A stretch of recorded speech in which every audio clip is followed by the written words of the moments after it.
Salut les amis, c'est Nico. Je suis très content de vous retrouver aujourd'hui dans cet épisode pour parler d'une de mes idoles, Monsieur Miles Davis. Vous savez, dans ces épisodes « Pourquoi tel artiste ?», je vous partage très souvent des influences et très souvent, je me suis rendu compte ces derniers temps, c'est pas forcément des guitaristes qui m'ont influencé pour mon jeu de guitariste, mais des saxophonistes, des trompettistes, des pianistes. Aujourd'hui donc un trompettiste, le trompettiste des trompettistes, si j'ose m'exprimer ainsi, en tout cas c'est mon favori, Monsieur Miles Davis. Alors pourquoi cet artiste extraordinaire, à la carrière tout aussi extraordinaire et étonnante, on y reviendra, m'a-t-il influencé? Eh ben déjà, on va parler de ça tout de suite. Pour son feeling et son placement rythmique unique, Miles Davis c'est quelqu'un qu'on reconnaît à la première note, comme j'aime bien le dire. Mes artistes préférés, on les reconnaît à la première note généralement, un Mark Knopfler, un Eric Clapton, un Jeff Beck, voilà, ils font une note, on les reconnaît, et c'est le cas pour Miles Davis. Quand il fait une note, un flat, ces fameux flats de trompette qu'il va faire, ces placements rythmiques un petit peu laid back, on reconnaît tout de suite son jeu, notamment au début, entre guillemets, de sa carrière, les années 50, tout début 60, c'est ma période préférée. On va en parler aussi, il y a eu deux maisons de disques qui ont beaucoup joué sur sa carrière, Prestige et Columbia.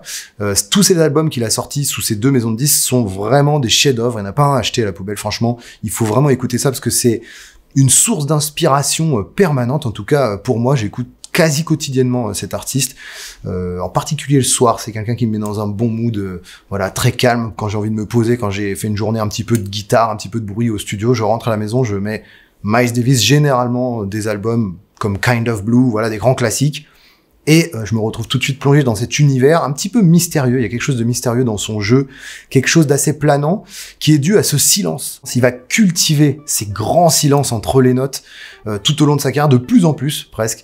C'est magnifique, il y a vraiment de l'espace entre chaque note, ça respire, et c'est aussi ça que ça m'a inspiré à la guitare, faire respirer les solos, faire respirer les phrases, laisser de l'air. Finalement, on se rend compte que ce qu'on joue pas, ça devient le plus important. C'est-à-dire, on prend le temps de faire une phrase, on réfléchit à comment on va placer la phrase qui arrive et on monte notre histoire, on raconte notre histoire de cette façon en prenant le temps.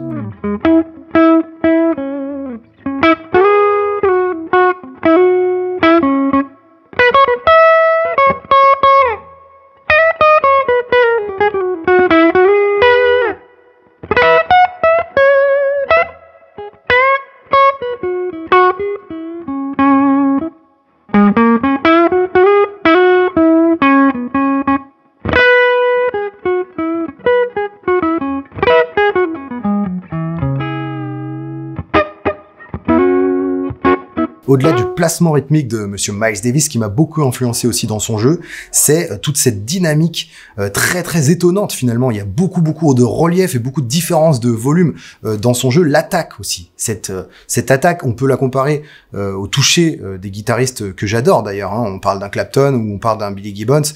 Il y a une attaque très particulière, c'est aussi ça qui fait qu'on reconnaît un musicien, sa façon d'attaquer et d'assumer ses notes.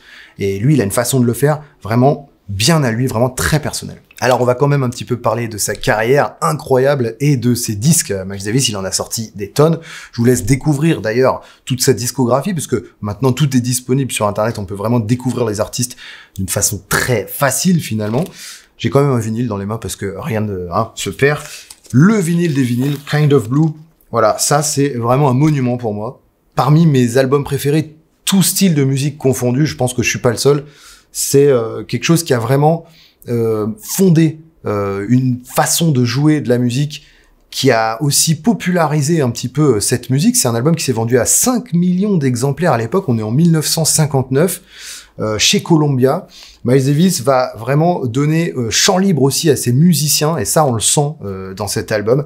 Il y a vraiment des musiciens d'exception, Monsieur John Coltrane au saxophone, ou aussi Cannonball Adderley, plus classique, voilà, qui joue le sax alto donc sur cet album, et qui a un phrasé fantastique qui m'a aussi beaucoup inspiré d'ailleurs à la guitare. Avant d'être chez Columbia, cette maison de disques reconnue new-yorkaise, Miles Davis est chez Prestige, une autre grosse maison de disques. Il va enregistrer plusieurs albums chez Prestige, et pour respecter la fin de son contrat avec Prestige et puis ensuite aller chez Columbia, il devait faire un certain nombre d'albums qu'il a enregistrés en quelques jours. C'est des albums magnifiques que je vous invite à découvrir si vous les connaissez pas.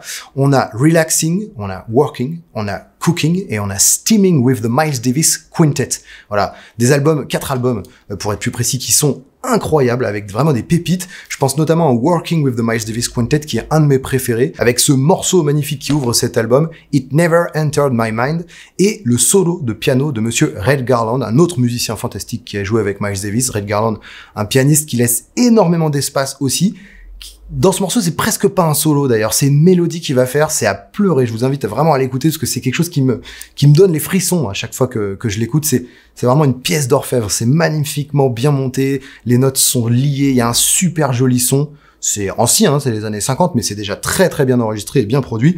C'est le cas aussi, on va y revenir, de cet album fantastique. Il y a un son d'enfer, ça n'a pas pris une ride, je trouve. La cymbale de Jimmy Cobb à la batterie qui rentre sur So What, c'est vraiment, voilà, monument, hein. Pour moi, c'est cette cymbale arrivée qui résonne comme ça, qui reste au moins, je sais pas, 3 ou 4 mesures comme ça dans le mix.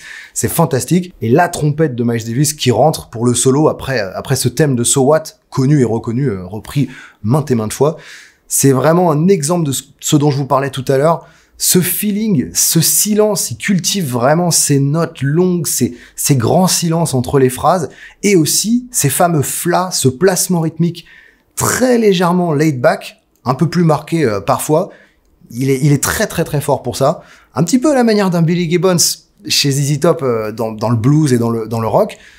Dans un autre style musical, avec un tout autre son, c'est tout aussi inspirant d'écouter ce musicien parce que vraiment il a un placement parfait, quoi. On peut pas le prendre au dépourvu, c'est tout le temps la note quand on l'attend pas, et la note surprise qui donne vraiment vie au solo et vie aux phrases finalement. On parle même plus de solo, c'est pour moi les solos de Miles Davis, on peut tellement les siffler que c'est presque des thèmes et des thèmes qui s'enchaînent comme ça et racontent vraiment des histoires magnifiques. Avant ça, il commence sa carrière quand même avec un autre musicien d'exception, monsieur Charlie Parker, la légende, de 1944 à 1948, et juste derrière ça, il va enregistrer un album qui s'appelle Birth of the Cool et qui va sortir pourtant des années plus tard, enregistré entre 1949 et 1950, il va sortir en 1957. C'est un super bel album aussi avec des idées très fraîches, un Miles Davis un petit peu plus, on va dire, vagabond dans les notes, que c'est très émouvant à écouter aussi parce qu'il est très jeune, hein. Il a aussi beaucoup évolué dans sa musique derrière, notamment au début des années 60 où il a cherché une musique un petit peu plus complexe, jusque dans les années 70-75 où il va mettre un petit stop à sa carrière, il va marquer une pause jusqu'en 1980-81 où il va reprendre jusqu'en 91 jusqu'à sa mort avec une musique carrément plus moderne, un son bien plus frais, bien plus nouveau, avec des albums fantastiques, notamment le fameux Tutu. Ça c'est aussi à écouter, c'est aussi une pièce d'orfèvre ce disque. Il y a monsieur Marcus Miller à la base, entre autres. Il a fait aussi découvrir des musiciens fantastiques, je pense à Robin Ford par exemple, à monsieur John Scofield, à plein d'autres, des dizaines et des dizaines de musiciens qu'il a toujours beaucoup mis en avant. Alors comme je vous le disais, ma période préférée, donc les années 50, autour de, voilà, entre 55, 59, toute cette période est vraiment fantastique, je trouve. Il y a eu un film, Ascenseur pour l'échafaud, dont Miles Davis a fait la musique, un film de Louis Malle qui était assez révolutionnaire à l'époque, qui est sorti en 1958, avec la magnifique Jeanne Moreau bien évidemment. Pour la petite histoire, Miles Davis a composé la musique en direct, en regardant le film à l'écran, et a enregistré ça avec son groupe, un groupe fantastique avec des musiciens français, et il compose ça et enregistre ça en une nuit, devant l'écran, un moment magique pour ceux qui y étaient et ceux qui le racontent. Vous pouvez le voir d'ailleurs sur pas mal de reportages, de documentaires qui existent sur Miles Davis, qui sont très bien faits généralement, notamment un que je retiens qui s'appelle Birth of the Cool. Si vous ne l'avez pas vu, il doit être disponible quelque part, il existe aussi en DVD, en Blu-ray, etc. C'est vraiment un des meilleurs documentaires musicaux que j'ai pu voir, c'est très très émouvant, et on comprend bien sa carrière, le personnage un peu fou qu'il était aussi, il faut le dire, c'était vraiment un génie dans tous les sens du terme.